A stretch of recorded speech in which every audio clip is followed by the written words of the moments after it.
پنچوتا صاحب، آپ ہمیں یہ بتائیں کہ آج آپ کی ملاقات ہوئی عمران خان صاحب کے ساتھ، گوہر صاحب بھی تھے اور بھی لوگ تھے،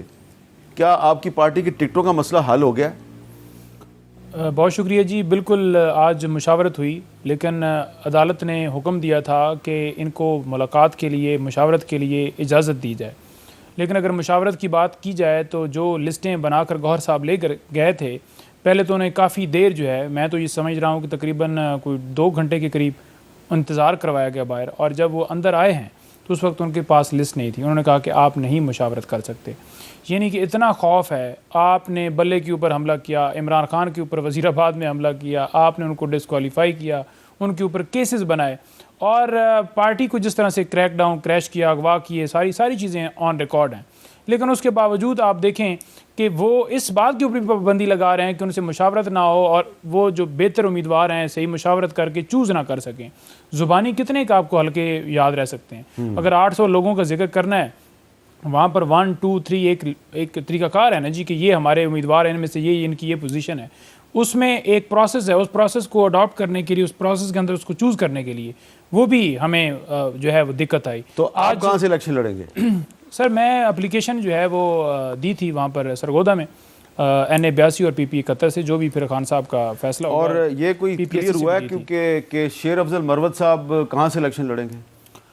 دیکھیں آج رات کو فیصلہ آئے گا جی۔ آج مشاورت ویسے جو جتنے ایک زبانی ہو سکتا تھا وہ مکمل ہوگی ہے، باقی جو مشاورت ہے وہ پھر مزید جو ہے ہو کے، اور انشاءاللہ تعالی آج آپ سے پوچھنا مناسب نہیں ہے، لیکن میں ویسے ہی اپنے ناظرین کو بتاتا ہوں کہ شیر افضل مروت صاحب جو ہیں وہ کوشش کر رہے تھے اسلام آباد سے ٹکٹ لینے کی، اور اسلام آباد سے شعیب شہین صاحب بھی جو انہوں نے بھی اپلائی کیا ہوا ہے، تو شیر افضل مروت صاحب کو کہا گیا کہ آپ لکی مروت سے الیکشن لڑیں جہاں سے آپ کا تعلق ہے، تو انہوں نے کہا پھر شعیب شہین صاحب کو بھی اسلام آباد سے ٹکٹ نہ دیں۔ تو جھگڑا تو ادھر چل رہا ہے، لیکن جھگڑا مسلم لیگ نون میں بھی چل رہا ہے۔ جویل لطیف صاحب، میں آپ کو ایک آپ کے محترم لیڈر سابق وزیر اعظم جناب نواز شریف صاحب جو ہیں ان کا ایک کلپ سنوانا چاہتا ہوں کہ جب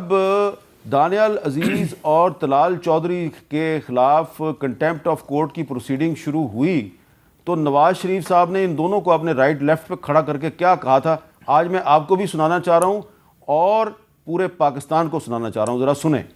آپ جانتے نہیں شخص کو، جانتے ہو کہ نہیں؟ اب اس کی باری آ گئی ہے، کہاں ہے ہمارا وہ دانیال عزیز؟ کہاں؟ اس کے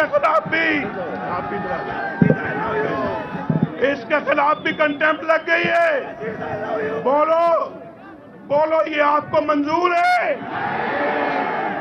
فیصلہ دانیال، فیصلہ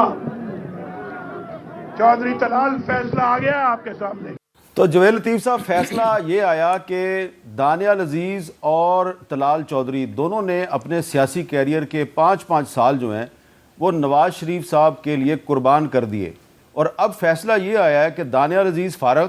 ان کو ٹکٹ نہیں دی گئی، اور طلال چودھری صاحب کو آپ نے لٹکایا ہوا ہے، دینی ہے ٹکٹ، نہیں دینی، اس کو دینی ہے، شیر وسیر کو دینی ہے۔ یہ آپ نے نواز شریف صاحب کے ساتھ وفاداری کا مظاہرہ کرنے والے جو 2 آدمی تھے، آپ کے وزیر تھے، انہوں نے 5 سال قربان کر دیے۔ یہ اتنی ہیومیلیشن ایک سیاسی کارکن کی، یہ کیا پیغام دے رہے ہیں آپ لوگ پاکستان کے باقی سیاسی کارکنوں کو؟ دیکھیں حامد میر صاحب، جہاں تک دانیال عزیز کا تعلق ہے یا طلال چودھری کا تعلق ہے، اس میں کوئی شک نہیں ہے کہ انہوں نے ایک سیاسی کارکن ہوتے ہوئے جماعت کے لیے کتنی بڑی قربانی دی، اور میں سمجھتا ہوں کہ لیڈرشپ کو اس کا ادراک رہنا چاہیے،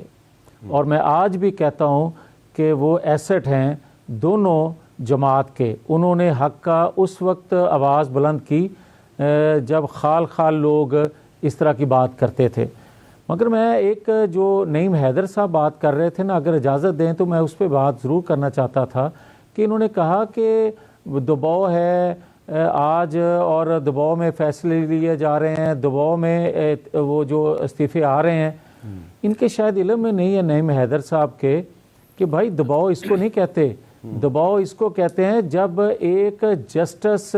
شوکت عزیز صدیقی صاحب کے پاس حاضر سروس لوگ چلے جاتے ہیں، طاقتور لوگ چلے جاتے ہیں، اور یہ دباؤ نہیں ہے۔ دباؤ یہ ہے جب جسٹس سیٹھ وقار ایک بڑا تاریخی فیصلہ دیتے ہیں، اور میں آج سلوٹ کرتا ہوں آج کی سپریم کورٹ کو بھی کہ انہوں نے تمام تر چیزوں کو خاطر میں نہ لاتے ہوئے بھی ایک بڑا فیصلہ دیا ایک آئین توڑنے والے کے خلاف. مگر آپ کو یہ یاد رہنا چاہیے دباؤ اس کو کہتے ہیں کہ جب آپ ایک آئین قانون کے مطابق جسٹس کرتے ہیں تو آپ کے خلاف پھر ریفرنس آتا ہے, اور موجودہ چیف جسٹس جو ہیں ان سے زیادہ اور کوئی نہیں جانتا کہ دباؤ کس کو کہتے ہیں, ان سے زیادہ کوئی نہیں جانتا کہ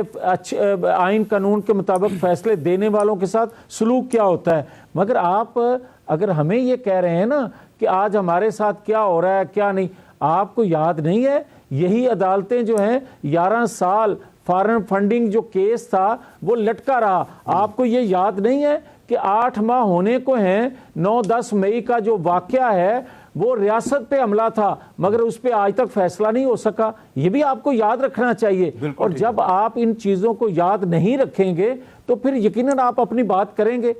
اور کوئی سننے والا نہیں ہوگا. ٹھیک ہے. اچھا ناصر شاہ صاحب یہ بتائیں کہ یہ جو اب الیکشن کی مہم تقریباً سٹارٹ ہو چکی ہے, بلاول صاحب پنجاب میں جلسے کر رہے ہیں, اس سے پہلے انہوں نے KPK میں بھی جلسے کیے, لیکن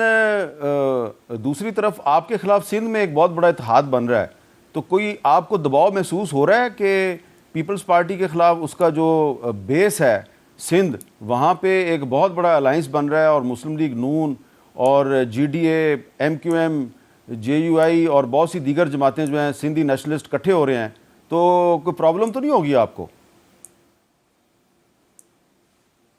جی بالکل پرابلم نہیں ہوگی. یہ الائنس جو ہیں یہ ہمیشہ پیپلز پارٹی کے خلاف بنتے رہے ہیں, اور اب بھی یہ جو اتنا بڑا الائنس جس میں PMLN, MQM,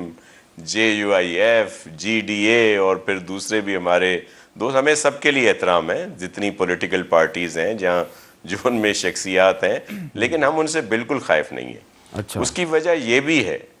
کہ یہ تو بڑے دنوں سے ہی چل رہا ہے نا کہ یہ الائنس بن رہا ہے اور جی بڑا ٹف ٹائم پیپلز پارٹی کو دیا جائے گا, لیکن پوری سندھ میں جتنے بھی الیکٹیبلز یا وہ لوگ بھی جو ہم سے جیتے ہوئے تھے اور یا تھوڑے مارجن جن کے تھے لاسٹ الیکشن میں 2018 والے میں, وہ سب تو پیپلز پارٹی میں آ گئے. اور اس وقت بھی یہ جتنی شخصیات آپ کو نظر آ رہی ہیں میرے لیے بہت محترم ہے, لیکن ہمارے پاس اسپیس نہیں ہے. اگر ہمارے پاس اسپیس ہو